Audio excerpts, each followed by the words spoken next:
الرحمن الرحيم قل رب إما تريني ما يوعدون رب فلا تجعلني في القوم الظالمين وإنا على أن نريك ما نعدهم لقادرون ادفع بالتي هي أحسن السيئة نحن أعلم بما يصفون وقل رب أعوذ بك من همزات الشياطين وأعوذ بك رب أن يحضرون صدق اللہ العظیم۔ سورۃ المؤمنون کا یہ آخری رکوع ہے۔ اس سورہ مبارکہ کے آغاز میں اللہ سبحانہ و تعالی نے کامیاب ایمان والوں کی خصوصیات و صفات کا ذکر کیا کہ ان صفات کی بنیاد پر ایمان والی جماعت کامیاب ہے اور وہی دنیا میں باقی اور قائم و دائم رہے گی جب تک وہ ان صفات کی حامل ہو۔ ان میں سے پہلی صفت اللہ نے بیان فرمائی الذین هم فی صلاتهم خاشعون، کہ وہ اپنی نمازوں میں خشوع خضوع قائم کرتے ہیں۔ تفصیلات اس پر پہلے بیان ہو چکی ہیں۔ دوسری صفت اللہ نے بیان کی والذین هم لفروجهم حافظون، کہ وہ اپنی شرمگاہوں کی بھی حفاظت کرتے ہیں۔ اور اسی طرح ایک صفت بیان کی کہ بیہودہ اور لغو کاموں اور باتوں سے اجتناب کرتے ہیں۔ اور ایک وصف یہ بیان کیا کہ وہ اپنی مالی وسائل کو مل بانٹ کر کھانے کے عادی ہیں۔ دولت کا احتکار اقتناز امتحانی ہوتا کہ محض دولت جمع کرتے چلے جائیں، لوگوں کی بھوک تکلیف اور ضرورتیں کے پیش نظر نہ ہوں، نہیں والذین هم للزکاۃ فاعلون۔ اسی طرح ایک وصف بیان ہوا کہ وہ اپنی امانتوں اور اپنے معاہدات کی بھرپور پاسداری اور حفاظت کرتا ہے۔ جو بھی ایمان والے ان صفات کے حامل ہیں وہی کامیاب ہے۔ اس کے مقابلے میں وہ جماعت یا وہ لوگ اور گروہ جو ان صفات سے عاری اور خالی ہیں، جن کو کافر کہا جاتا ہے، وہ در حقیقت ان صفات کے نہ صرف منکر ہیں بلکہ ان صفات کی حامل جماعت کے دشمن بھی۔ ایسے لوگوں کے لیے ناکامی اور خسران وہ بربادی سے دوچار ہو، اور ان کی تباہی و بربادی اس کی مثالیں بھی قرآن نے بیان فرمائی۔ مثلا اللہ سبحانہ و تعالی نے قوم عاد، قوم ثمود اور اسی طرح قوم نوح اور قوم موسیٰ اور دیگر اقوام کا تذکرہ کیا ہے کہ دیکھو اس پہلی یعنی ماضی میں گزشتہ اقوام میں جو ان صفات کے حامل لوگوں کے دشمن تھے ان کا کیا حال ہوا، وہ دنیا میں بھی تباہ و برباد ہوں گی، اور جو جماعتیں ان کے خلاف ہوں گی یعنی سچی جماعتوں کے خلاف ہوں گی وہ دنیا میں بھی نشانی عبرت بن گی۔ اس لیے حضور صلی اللہ علیہ وسلم کو یہاں ایک دعا تعلیم فرمائی جا رہی ہے جو ہر مسلمان کی یہ دعا ہونی چاہیے کہ اے میرے پروردگار جب ظالموں پر تیری تباہی آئے، ایسی افراد اور قوموں پر جو ان اعلیٰ صفات کی دشمن جماعتیں ہیں، افراد ہیں، تو اے اللہ جب ان پر تیرا عذاب آئے تو مجھے تو ان سے محفوظ رکھنا۔ فرمایا قل رب اما ترینی ما یوعدون، اے پیغمبر یوں کہیے ربی اے میرے پروردگار اما ترینی ما یوعدون، اگر تو وہ میرے سامنے دکھلا دے وہ عذاب جس کا ان سے وعدہ کیا جا رہا ہے، یعنی ان کو سزا ملے، ہم آنکھوں سے دیکھیں کہ یہ اللہ کے عذاب سے دوچار ہو رہے ہیں، تو ربی فلا تجعلنی فی القوم الظالمین، اے میرے پروردگار مجھے ان لوگوں میں اس قوم میں نہ بنائیے، نہ کیجیے جو ظالم لوگوں سے میری حفاظت فرمائے۔ یاد رکھیے ایک تو دنیا میں ہمیشہ اللہ کا عذاب ظلم کی وجہ سے آتا ہے، بد اعتقادی کی وجہ سے عذاب قبر میں یا آخرت میں ہوگا۔ دنیا میں اللہ عام طور پر اس کا قانون یہ ہے جو سزا دیتے ہیں، عذاب نازل کرتے ہیں، وہ صرف اس وجہ سے نہیں ہے کہ کوئی قوم بد اعتقاد ہے، وہ کافر ہے، صرف اس وجہ سے اللہ اس کو عذاب سے دوچار کر دے گا، نہیں۔ دنیا ہمیشہ قوموں پر عذاب ان کے ظلم کی وجہ سے آتا ہے. ظالم کوئی بھی ہو، یہاں کافر کا لفظ نہیں فرمایا، بلکہ اللہ نے جو پناہ مانگنے کی دعا تعلیم فرمائی ہے، کہا کہ دعا کیجئے کہ فلا تجعلنی فی القوم الظالمین. اے اللہ جب تیرا عذاب آئے تو کیونکہ ظلم کی وجہ سے عذاب آتا ہے تو ظالموں میں اللہ مجھے شامل نہ کرنا. آج اگر مسلمان ہی ظالم بن جائے، مسلمانوں کے حکمران ہی ظالم ہو جائے، مسلمان خود ہی دوسروں پر ظلم زیادتی بدماشی کرنے لگ پڑے. مسلمان کی تو صفات یہ تھی نا کہ وہ دوسروں کے ساتھ اپنے وسائل بھی مل بانٹ کر کھاتے ہیں، دوسروں کی امانت و معاہدات کی حفاظت کرتے ہیں، دوسروں کی عزت و ناموس کے وہ رکھوالے ہوتے ہیں. یہ مسلمان ہوتا ہے. لیکن اگر مسلمان ظلم و زیادتی پر اتر آئے جی تو پھر اللہ کے عذاب سے اس کو بھی کوئی نہیں بچا سکتا. دنیا میں اللہ کا عذاب ان پر بھی آتا ہے. آج مثلا دیکھ لو، پاکستان پر اللہ کا عذاب نہیں ہے کہ دنیا میں ان کی کوئی عزت ہی نہیں ہے جی. ان کے لیے ویزے بند ہو جاتے ہیں، دوسرے ممالک ان کو اپنے ملک میں آنے کی اجازت نہیں دیتے. یہ بے عزتی کی انتہا ہوتی ہے کہ یہ گھٹیا اتنے لوگ ہیں یہ ہمارے ملک میں آ کر شرارتیں کریں گے، فساد ہی پھیلائیں گے جی. اور اگر چلے جاتے ہیں تو ان کی خاص ان کی حکمران تک، وزیر اعظم، وزیر اعظم، عہدے داروں تک کی جامع تلاشی دی جاتی ہے. شرط نہیں ہے تو اور کیا ہے کہ کسی ملک کے حکمران طبقے کے بھی جامع تلاشی دی جاتی ہے. اس وجہ سے کہ یہ تو لوگ حکمران سے لے کر نیچے تک چور ہیں، یہاں بھی کوئی خرابی پیدا کرے تو جس قوم کی کوئی عزت ہی نہ ہو جی، اس کے اپنے اندرونی حالات یہ ہوں کہ وہ دست و گریبان ہو، اس کے خاندان وہ تباہ ہو جائیں، دوسرے کے دشمن بن جائیں، ہر طاقتور کمزور کو کاٹ کھانے کو دوڑے، تو وہ قوم اللہ کے عذاب سے دو چار ہوگی نا، وہ اللہ کے عذاب میں مبتلا ہوگی نا، کہ اللہ کا عذاب ہے اس قوم پر. تو اس لیے ظلم سے جب تک نہیں بچیں گے، کرا کے اعلان نہیں کریں گے، اللہ کے عذاب سے نہیں بچ سکتے. تو اللہ تعالیٰ نے حضور صلی اللہ علیہ وسلم سے کہا ہے کہ آپ دعا کریں اللہ سے، اور یہ حضور کے ذریعے سے ہر مسلمان کو تعلیم دی جا رہی ہے. دعا کا مطلب یہ نہیں ہوتا جی کہ بس اللہ کے سامنے ایک لسٹ پیش کر دو. یہ بھی آج کل ہمارے یہاں دعا کی حقیقت بھی ہم لوگ جانتے نہیں ہیں. جیسے کہ بازار سے سودا لینے جاتے ہیں نا تو دکاندار کو لسٹ تھما دیتے ہیں، ہمیں یہ سودا چاہیے، لسٹ دے دیں یا زبانی اس کو بتا دیں، آپ نے یاد کر رکھی ہے کچھ چیزیں کہ جی مجھے یہ بھی چاہیے، مجھے یہ بھی چاہیے، کیونکہ اپنے پیسے دینے ہیں تو دکاندار کو سودا دینا ہوتا ہے.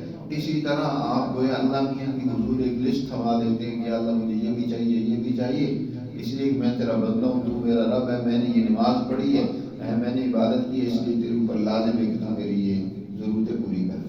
یہ دعا نہیں ہوتی. اللہ کی حضور، اللہ تو جو کچھ دیتا ہے بندوں کو اس کی مہربانی عنایت.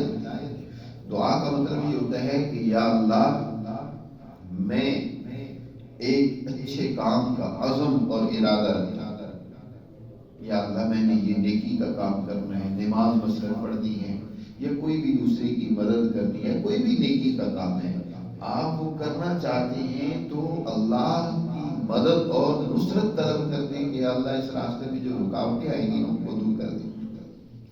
آپ کرنا چاہیں کچھ نہیں لیکن کہیں کہ بس اللہ کی تو نے یہ کر دینا، خود کرنے کا عزم ہے ہی نہیں ہے، سوچ ہی نہیں ہے، اپنے آپ کو ٹھیک کرنے تبدیل کرنے کی کوئی سوچ ہی نہیں ہے کہ میں نے اپنے آپ کو تبدیل کرنا ہے، اپنی غلطیوں کو دور کرنا ہے.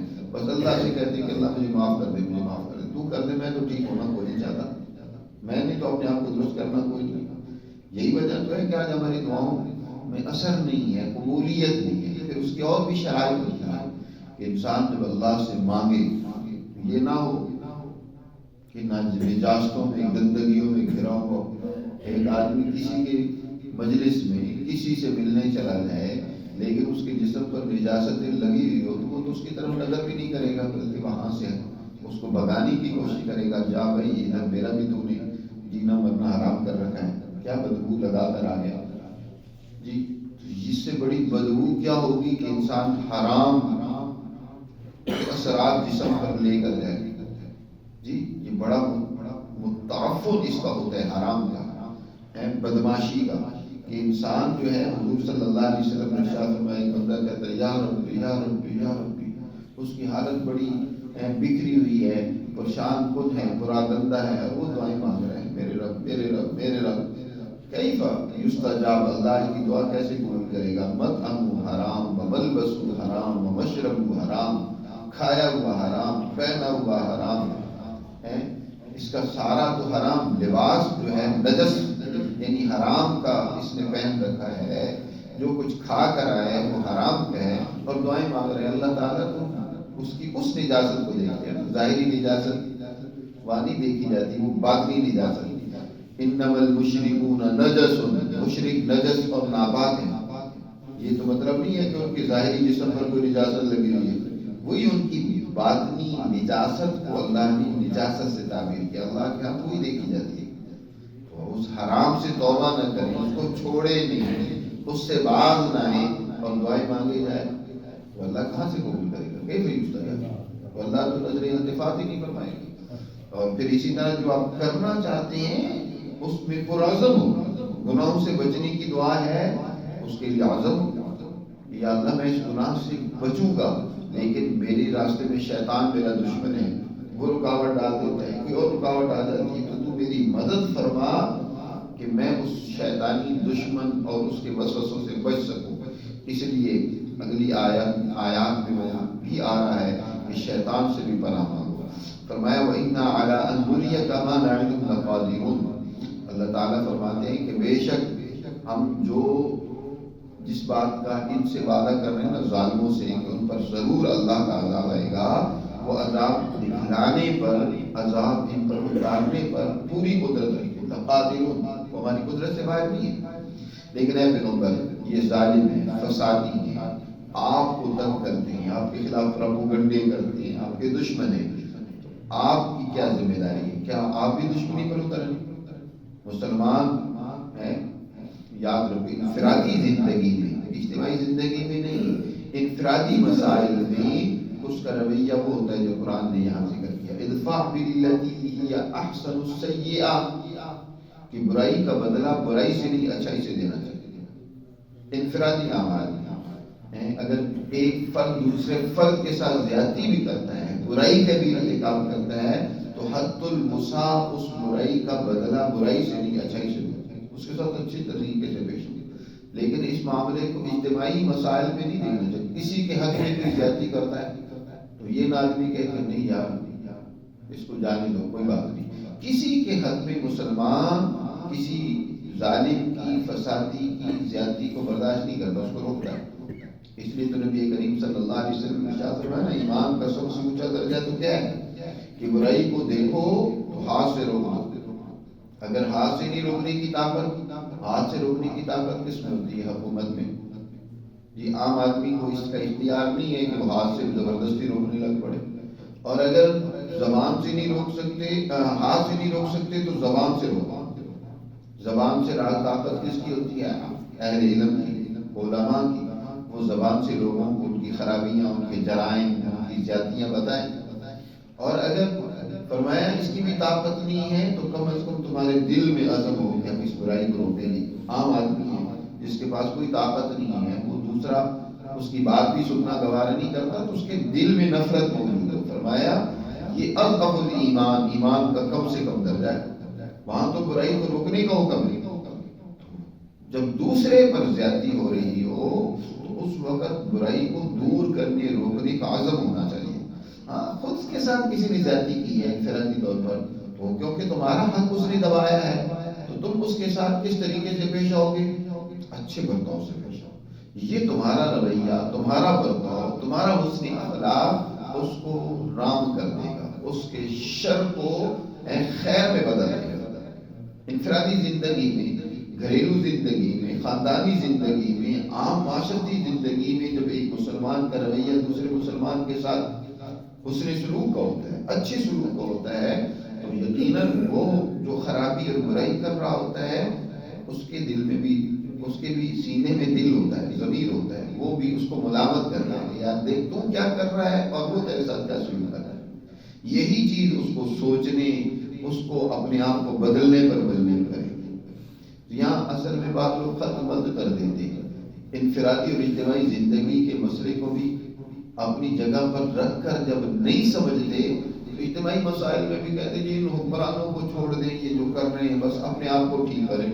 بھائی اس طرح تو دنیا اپنے آپ کو ٹھیک کرنے میں لگ جائے گی تو پھر تو ضرور بڑھتا ہی چلا جائے گا، خرابی بڑھتی چلی جائے گی. وہ ہمارے تبلیغی دوست بیان کرتے ہیں نا، وہ ایک واقعہ بیان کرتے ہیں کہ ایک بستی پر اللہ کا عذاب آنا چاہتا تھا تو وہاں ایک نیک بندہ بھی رہتا تھا جی، اور وہ بڑا نیک تھا، بڑی عبادت اور بڑی تہجد ہے، تسبیحات، بڑی وہ اچھی مطلب اعمال میں مصروف تھا. تو فرشتوں کو جب حکم ملا کہ اس بستی کو تہس و نحس کر دو، وہ نیک بندہ بھی تھا. تو فرشتوں نے اللہ سے گزارش کی کہ یا اللہ یہ تیرا نیک بندہ بھی ہر وقت عبادت میں مصروف رہتا ہے، فرمایا اس کو سب سے زیادہ نیچے رکھ عذاب. اس کو اپنی فکر تو تھی، خود تو یہ برائی سے بچتا تھا، دوسروں کو نہیں روکتا تھا، دوسروں کو برائی سے نہیں بچاتا تھا، دوسروں کی خرابیوں میں اس کو کوئی پرواہ اور فکر ہی نہیں ہوتی تھی. تو یہ کہ دوسرا کوئی معاشرے میں خرابی پھیلا رہا ہے اس کو پرواہ ہی کوئی نہ ہو کہ ٹھیک ہے جو کر رہا ہے کرنے دو، مجھے تو بس اپنے آپ کو نیک اور بیوہ بنانا ہے، وہ بات نہیں ہے. وہاں تو ایک مسلمان نے اپنی ذمہ داری ادا کرنی ہے کہ دوسروں کو روکے. ہاں روکنے کی جتنی طاقت اس حوالے سے لوگوں نے بیان فرما دی ہے. زبان سے تم کہہ سکتے ہو، دعوت دے سکتے ہو، عام آدمی زیادہ سے زیادہ زبان سے دعوت دے سکتا ہے، اچھے انداز سے، اچھے انداز سے اس کو دعوت دو، اس کو برائی سے روکو.